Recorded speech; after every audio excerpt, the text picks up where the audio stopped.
And we are live. It's another Thursday night. Hey, Veronica, how are you? Hi, Tori. I'm good. How's your week been? I'm a little under the weather, so We'll give yeah. you a break tonight. So if I don't sound together, that's why. Okay. Um, but yeah, no, excited to be here. We picked a really interesting topic. We did a poll today about why getting sober is so hard. And for those of us that have like some time, we forget how much we struggled like at the beginning. But um, I think it's so important to remember that, there's newcomers and people who don't have it so easy. So we got an overwhelming response. And I think I watched not a documentary, but like this video on Facebook that talked about Okay. recovery and using being as unique as like thumbprint, like whatever a fingerprint. Yeah, Like, there's no one single, there's no one that, whatever, I can't even say it. yeah. So it's like such an unique experience, and I think that the comments reflect that in the poll earlier today. If you guys are watching and you want to check out the poll and the answers, or you want to add your answer, it was posted earlier today. There are, however, one answer in particular that kept coming up a lot that I was kind of surprised to see to some degree. But I mean, it makes sense. But I was So what was it? It was the toughest part for a lot of people was friends, letting go of using friends or finding new friends or not having family support or That's the a tough fear one. factor. Yeah. So there's a lot of comments about that. And I think that shows too, like, I've always heard that, like, the opposite of addiction, right, is connection. And I think that definitely kind of goes hand in hand with, finding new friends. I mean, being kind of feeling isolated, right, when you get sober, if you go to parties or have friends that use and drink more or less. It's kind of hard finding your place, I feel like, at first, and kind of getting your own footing. Totally. I don't know. For me, like I moved around a lot as a kid, so like changing people like wasn't a thing. For me, it was like more of like the which a lot of people also answered was just the coming to terms that you can never like use again, you know? I'm gonna go to the comments. Yeah. Because a bunch of people are here. Tiffany says hi, Marie. Hi, Marie. Hey, Christopher. Hi guys. Susan. Augustine is here. He's in Nashville and he loves our topics. Yeah. Debbie says, I never knew you did live sessions. This is awesome. Let's see. Hi, Debbie. Julio says, everyone has their own way, but ultimate goal is total recovery. Absolutely. Noelle says, I just think about office parties and the difficulty saying no. That's a big one. I mean, have you ever been to, like, when you were sober, I know you worked in a couple offices, Veronica. It was interesting. Like half of my career was in the music business. So like everyone partied. And then the other half was in behavioral health, specifically recovery, where no one partied. So I never really struggled with that. How about you? Yeah, I mean, I've worked in a lot of behavioral health settings where not a lot of people party, but then again, like at one point, after I had a couple years sober, I worked in a facility where my coworkers were using, and that was really hard. Yeah, it was really hard, and eventually, like, I relapsed again. Yeah, and that was a while ago, but still, it was bad. Wow. Did you not make fun of them for like getting wasted? Like, you know how there's that saying of like, oh, when you're sober, you can make fun of the people who get wasted and like whatever. So did you go through that, or like how did that work? It was like different situation because I had just moved across the country Mm, like while I was sober. So and then kind of felt like I didn't have friends and kind of felt isolated and wanting to fit in different yeah. places. So it was like kind of my mind started like playing tricks with itself, right? Like that acceptance went out the window that I could never do this again. And just everything started, slowly by surely, everything started to go out the window and not going to meetings, not practicing a program. And then all of a sudden it was just, I was done. Yeah, yeah, yeah. That can be a slippery slope when you move because Yeah. no one knows you, so you sort of have this clean slate and nobody kind of knows your history. So it's kind of up to you to hold yourself accountable. But like, yeah, I could see how that went down for sure. Sarah is here and she says she just got a DUI last night. Not happy. Relapse Um, is hard. oof, DUIs are like the worst. I can't say I've experienced that, but I have known of many people, and first of all, I'm really glad you're here.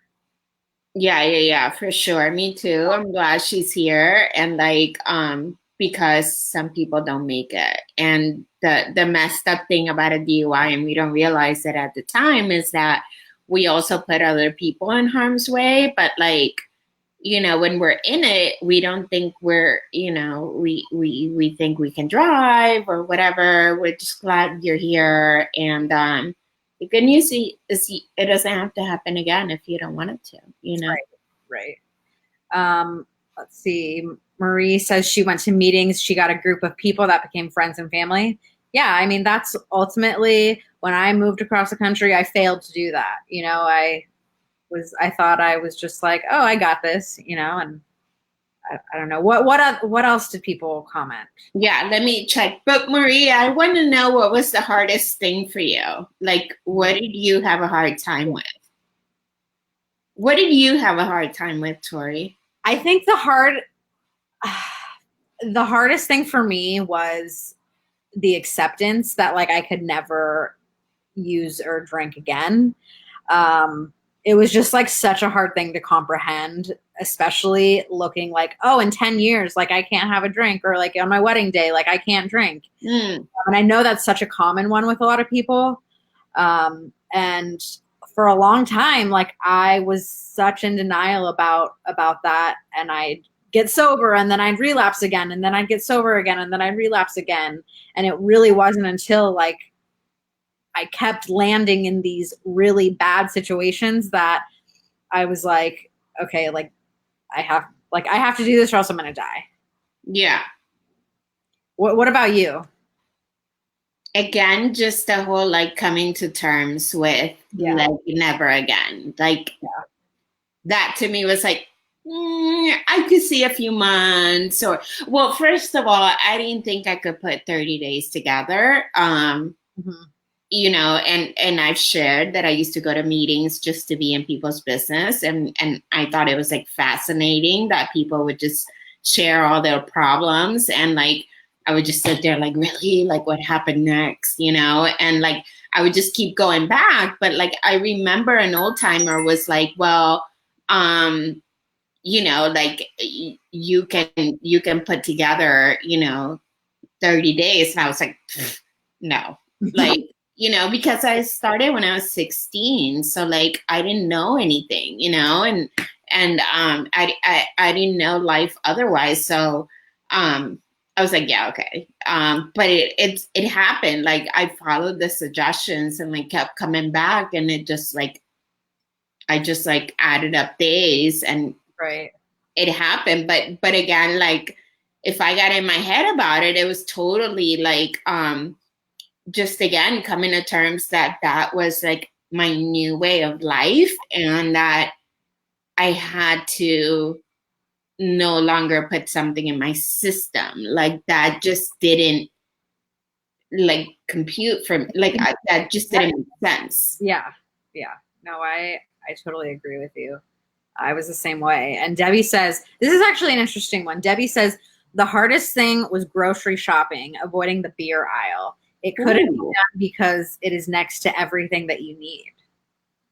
I mean, I go through it all the time, and I wasn't a big drinker, so to me it's not a big deal, but I can understand like what if I was? Like it's like right there and it's so acceptable. And I've always felt for people who had that affliction because it's so socially acceptable, and like it's not socially acceptable to do anything else, and like people don't encourage it and people don't shame you if you don't, you know. So like I like I've always like, you know, just felt for people who like that was their DOC, because like I can't imagine, you know, like how I would do it.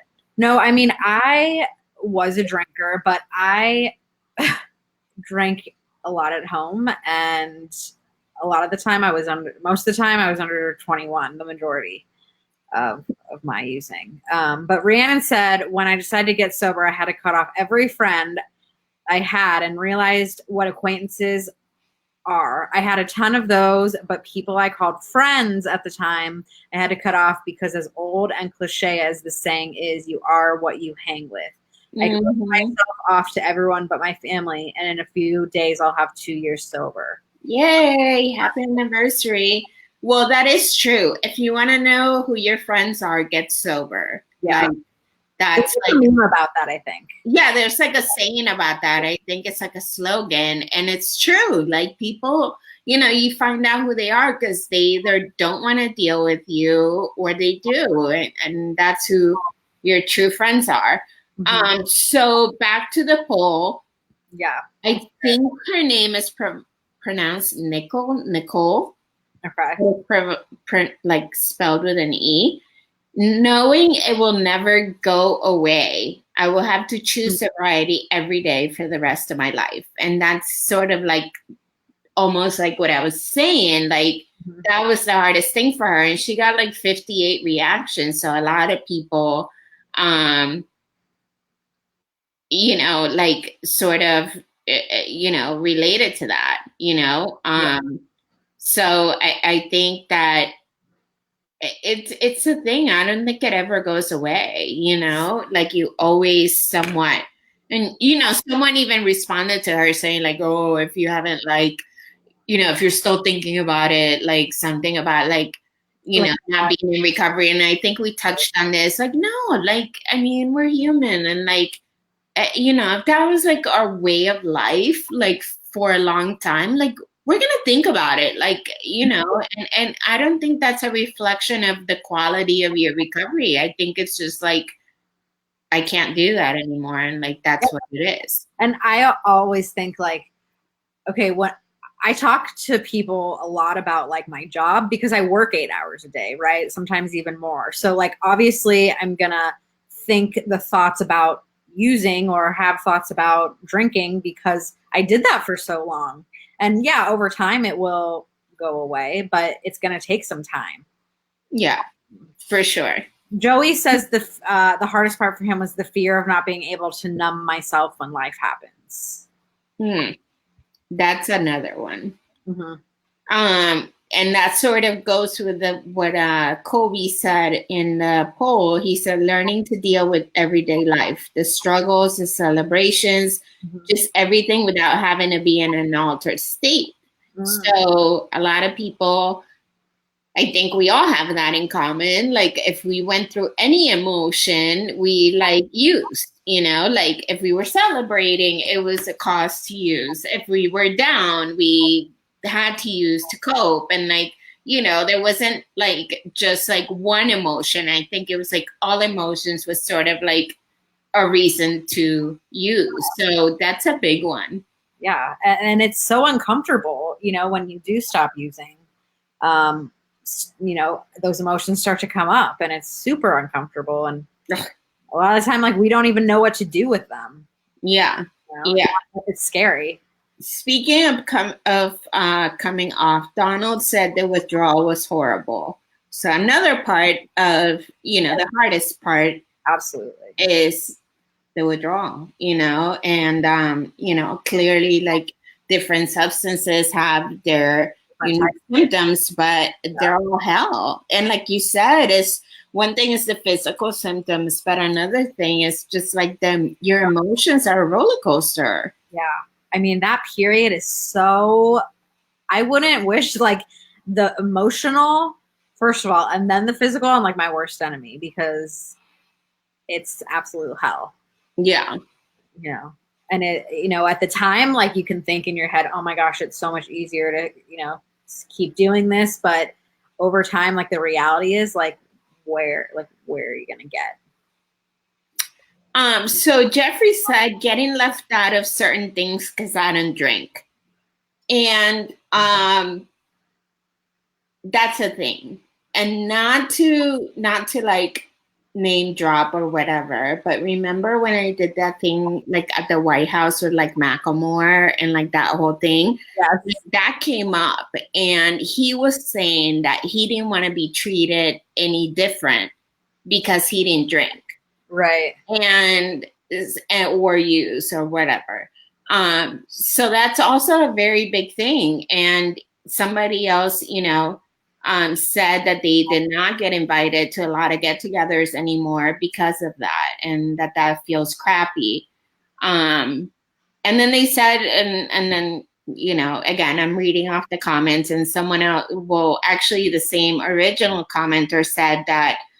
No, someone else, I'm sorry, said that, you know, local fellowships have a lot of events, but that's different to me. Like, I mean, it feels crappy to like be left out. Like, let's say you have a group of friends and they all go out and no longer, you don't get invited anymore because they know you don't party. Like, that feels crappy. Like, no matter what. And yeah, you can go like do things in a fellowship and you'll be accepted and you can pass the time and that's cool. And yes, that's a good alternative. But I don't think that takes away from like the crappy feeling of like no longer being included.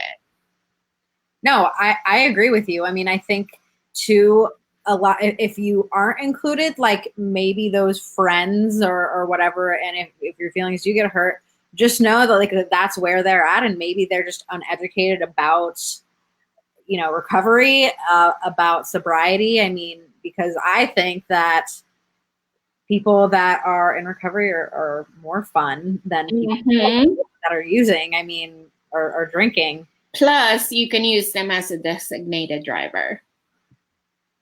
That's right. That's I right. mean, And but here's the thing too, like you have to be in a right state, a right place to do that. well, yeah. And that was one of my points in that conversation. I mentioned that I don't want to put myself in that situation. Right. You know, like I don't who like to me that's not fun. Like I don't have fun when everybody's like, you know, and not even everybody because I can't remember that last time I experienced that, but it's just like that's not even like fun.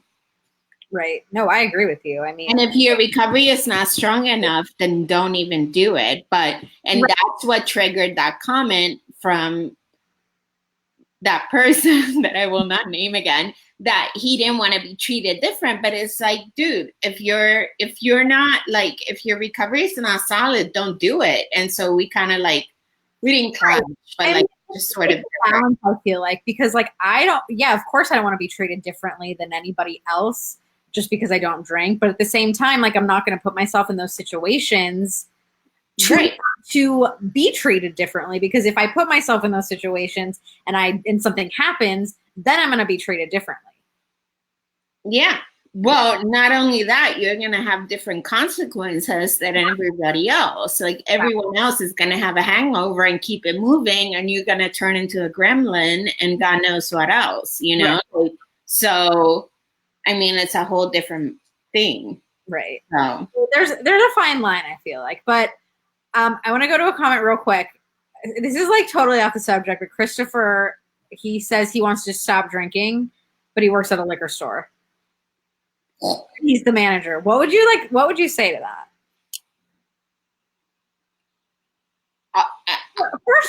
First of all, I just want to know like how you got to our page, and welcome. Yeah, welcome, and props to you for wanting to quit. But I mean, like logical me is like quit your job, but like in this market, it's so hard to find a job, so that's like easier said than done, like quit your job. But at the end of the day, you are going to have to make a decision like over your health, like your health or your job. And like if that's detrimental to your drinking, then like, There's yeah, and I know sometimes it's hard to find a job in today's day and age, but you have one life and there's a ton of jobs out there, so.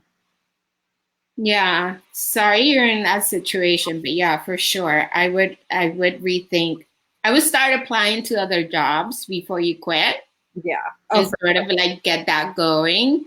And take it from there. But you can do it. I mean, there's a lot of bartenders that are sober, like, and they're on this page, like they've commented before. And so there are people who get sober who are in an environment where they even like serve drinks and are around drinks. So it can be done. I don't know that it's good for everyone and that works for everyone, but it's not impossible. Marie says she knew a guy who had 45 years sober and tended and ran a bar the whole time. So yeah, it's not impossible. So here's another one that's a bit different than what we've been talking about.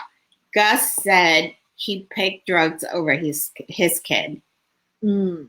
And that was tough. And I know a lot of people who like have lost their kids and have had, families that they've lost and relationships that were broken because of their using. So that had to be hard. Mm-hmm. Yeah, I can't imagine. I don't have kids, but just that guilt, I feel like set you back 10 steps.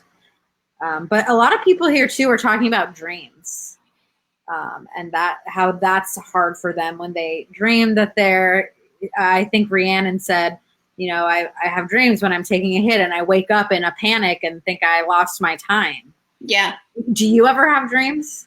I used to in early recovery. I don't anymore. Do you?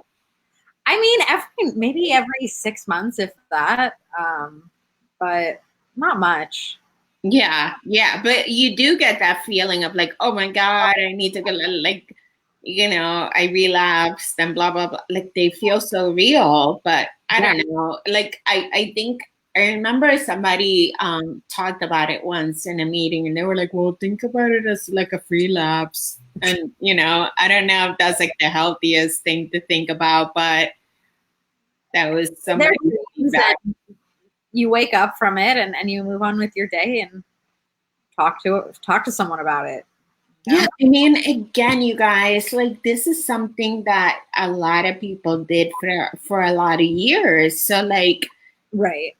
And again, if it was easy, like everyone would do it, and not everyone does it. So I think like the fact that people are on this page and the fact that people have recovery is like beyond words, like courageous and like I don't even know how else to describe it, but like just like for a lot of people this went on for a lot of years. So like to go, like you're not going to go one day like from being a certain way to like no longer thinking about it, dreaming about it, or being a thing anymore. Like it's going to take time.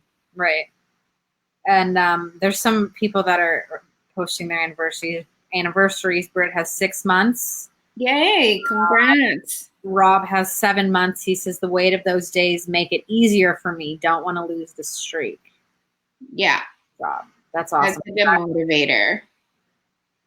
Missy said falling asleep without alcohol. So some people would use substances to sleep, and that's a thing. Yeah. They help me sleep. I mean, yeah, like not me.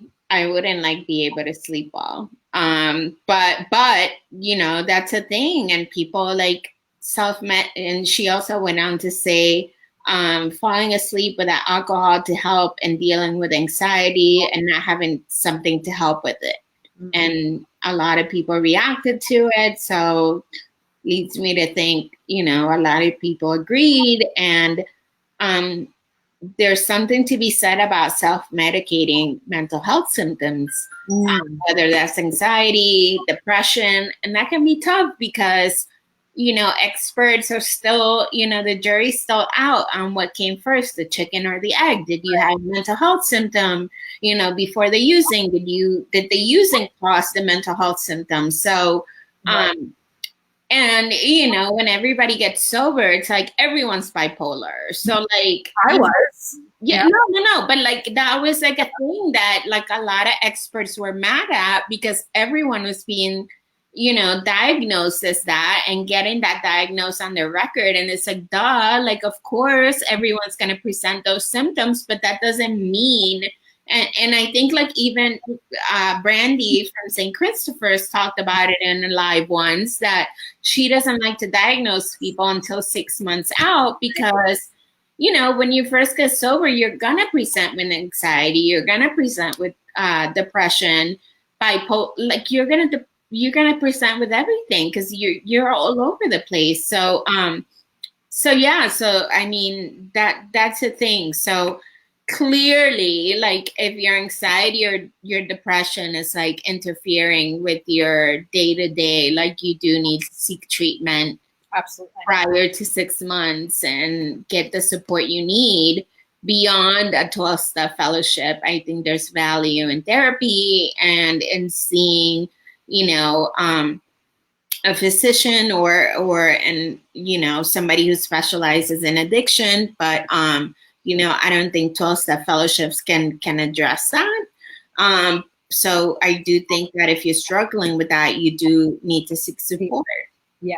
Yeah. I think that's really important because, I mean, people can talk to you, and we're not doctors, but Right. can give you their opinions, but that's not like a professional opinion, Right. you know? And let me see here. There's a lot of people saying Mike has 1 year. Britt says she hates being alone, and she finally realized that is a major reason why she drank. Yeah, isolation. That, I mean, I drank alone all the time, and it just gets you even lower. And then someone said that this is their first time here. It gives validation to what you feel, so you do not think you are alone. You're not. There's so many people who've gone through what you're going through, and that's why we're here. Yeah. So Britt also says she has irritability and she learned it's from depression. She had no idea. Yeah, I mean, seeing a professional, that's half the battle. Yeah, dude, like seek support and like a professional. Because Resources, like if you can't afford it, I mean, there's so many resources out there. yeah, there's non-for-profits who help out. So just like even there's a SAMHSA hotline for like outpatient, mental health treatment, not necessarily like drug and alcohol treatment, but like mental health. So, even if you don't have insurance or don't have resources, there are, some organizations who do amazing work. I'm reading the comments, and Melissa said checking out of normal life and checking into rehab, halfway house, and supporting living for a year to learn to live without alcohol. Mm. I mean, that's the thing. You sort of have to, some people have to step out of their day to day to go deal with that. I did. I had to go live in a sober living house for 9 months, and then I didn't have a car. I took the bus every day. I mean, I really had to change my entire life around. Did you find that hard going away for treatment? Like, as like, was that like hard or like? I didn't go to treatment, so I've always thought, oh my God, that's so awesome that you can go somewhere and talk about yourself all day. But I'm sure it's like more than that. I think honestly, it would have been harder if I didn't go to treatment because I would have had, like, I was removed from my substance and my substance of choice intentionally, you know. I mean, if I was at home in the same environment, I think that would be 10 times harder trying to break that routine of doing that. Did you, sorry, did you find it hard to transition back and to be back in your environment after treatment? I mean, I didn't go to this. I didn't go back to the same environment. Oh, Veronica's gone. Are you there? I'm here. Where did you go? I'm here. Go get my charger. Okay, well, I'm just going to read some more of the comments. Let's see. Daisy, she says, I'm staying sober from alcohol and she's having a craving for alcohol. Any advice? I would say just talk about it like you are right now. And just remember that your feelings like are not facts. You don't have to act on that craving. But talk about it though, because if you keep it inside, it's just gonna, you know, manifest and giving the when you're talking about it, it kind of gives the power away from it. Let's see here. Katie says NAAA and Al-Anon are great programs too. Absolutely. Robin is new to a clean life, still detoxing, and she has no meetings near her, so this is exactly what she needed tonight.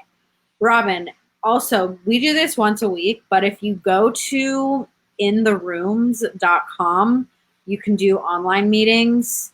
And then also, I don't know if you have looked up, like, just typed in Google on like 12-step groups near me or 12-step groups in, you know, the city and state that you're in. Let's see. Marie, you did a geographic change. Oh no. All right, Veronica's gone. So, hey everyone. But yeah, so let's see what else there is on here.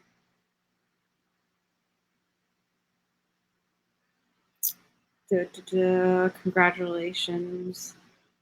Well, anyway, I'm so glad you guys are here.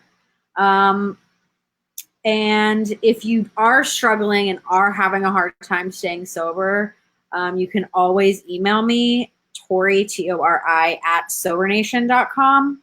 You can always send a message to the Sober Nation Facebook. Here comes Veronica. She's back. Sorry, I don't know what happened. I don't know what happened either. You cut out, but we were continuing. So I could hear you and see you, so I just like left and came back. Oh yeah, I couldn't hear any. I couldn't see you at all. Okay. Sorry. It's okay. Okay, continue. I'm gonna go back to the poll. Okay, so I was just reading the comments and I was telling people that if they're struggling, they could email me or message the page.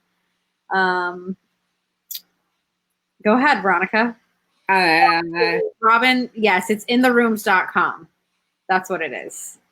And they are online 12-step meetings, so you can join and talk to different people, and there's literally one like every hour.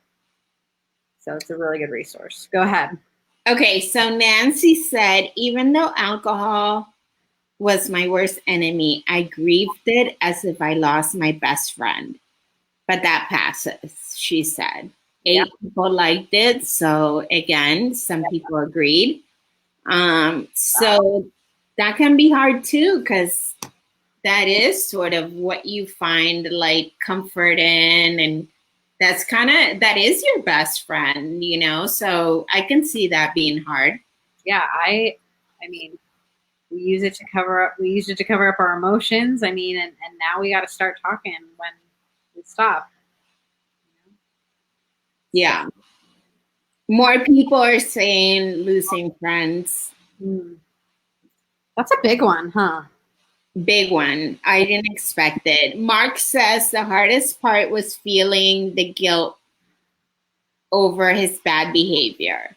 So that I can see that too being a big one, you know, because some people are not themselves, like as a result of the disease model, right? Like, so like they're not there. So they do things that they wouldn't normally do. And then when they like get clean and sober, they're like, oh my God, I hurt so many people. And then these people are still looking at you like you hurt me. Right. And you're like, I don't even know what happened.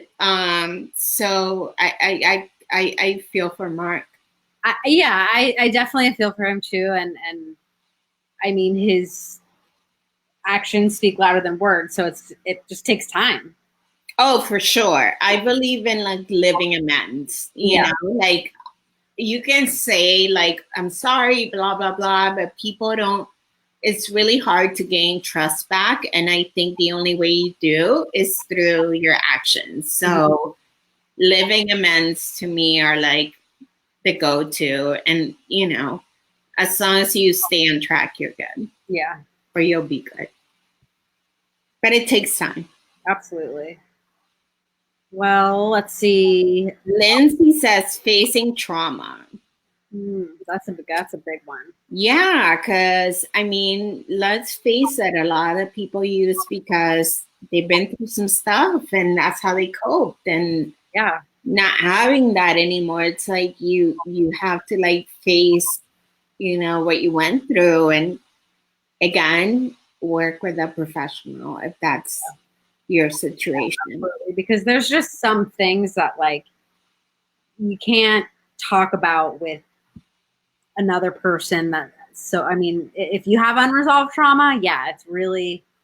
I don't think that's fair to people in the rooms or like in 12-step fellowships to put that. Yeah, I agree with you. On them. I think everyone's doing the best they can and they want to be supportive of newcomers and, show them the way. But like, they're not professionals and like that's a lot. And you owe yourself, adequate treatment and healing, and Right. people are not equipped to like work with that. There's even professionals that are not equipped to deal with that, let alone like a civilian. Yeah. So I think we've gone through a lot, and A lot. yeah, I hope people got something out of it. Are there any like last comments or? Just about guilt and shame. Overcoming the fear of not being medicated. I'm assuming with drugs, alcohol. Yeah. So we've like exhausted this list, and I love it. I think this was really, really good. Yeah. I think again, like we take for granted. People who've been in recovery for a while can forget how tough it was, and I think that there's something to be said about remembering that and remembering how tough it was, and I think it keeps us humble. Absolutely.